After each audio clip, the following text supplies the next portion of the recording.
MotorWeek is made possible by Auto Value and Bumper to Bumper and TireRack.com. Most new vehicles have fully digital instruments, no more rolling numbers for miles traveled.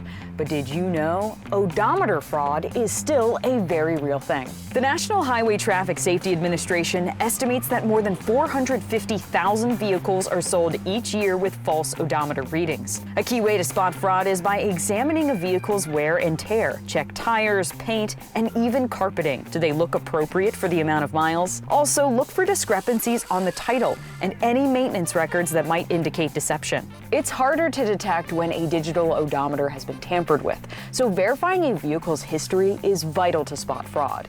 Insisting on a vehicle history report like Carfax is a must. The MotorWeek app, which includes our latest reviews and feature stories, is now available for mobile devices.